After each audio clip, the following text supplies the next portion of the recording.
Generally, it's encouraging to see our reports appear in the press, and over the last few days there has been in the local media a little bit of discussion about a report that we wrote for the Innovation Park, which is quite an important, I think, initiative in the Waikato as a way in which new technology might be brought to market. These sorts of parks are all over the world, and they offer real potential if they can be linked with a tertiary institution, if you've got the right sort of a management initiatives there, and if the governance is good. So we were fortunate to secure a brief to investigate the issues of governance and management and economic impact of the Innovation Park.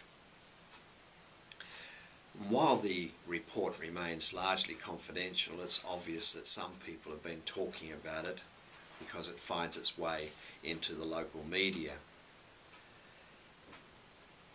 I think that it's always really helpful when we think about investment in economic growth that we don't just get a very myopic or overly focused perspective on things, that we see the broader contribution that can be made and the type of skill sets, the competencies and the drives that are necessary to make this happen. Most business involves a social structure to it. So if people aren't prepared to network, they say, no, we're just going to talk about how it could be done, but don't get out there and interrelate with people, bring them in, look after them, then things are not going to happen. So personalities and key staff are really a very important element of economic success.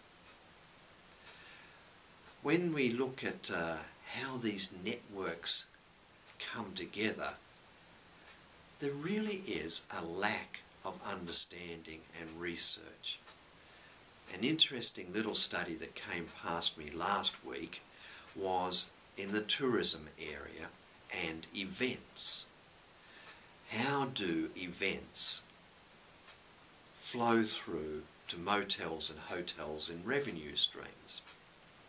Well, when you look at events, if you put them on a timeline and look at the revenue or occupancy of the motels, you see there's spikes everywhere. Now these spikes or volatilities indicate high risk, because when there's no events, the occupancy rate falls to something like 30%. When there is an event, it spikes up to 100%.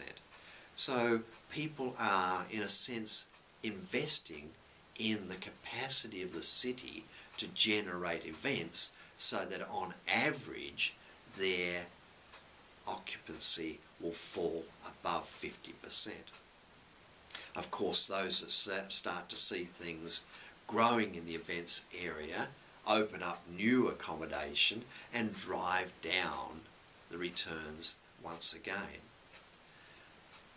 It's because people don't understand those revenue streams and how they occur, and when they look at it over a year or 2 years, you get a very different feeling about what's going on than when you see how it is peaking and ebbing throughout the year, which of course causes real problems for cash flow management, staff retention, etc., etc.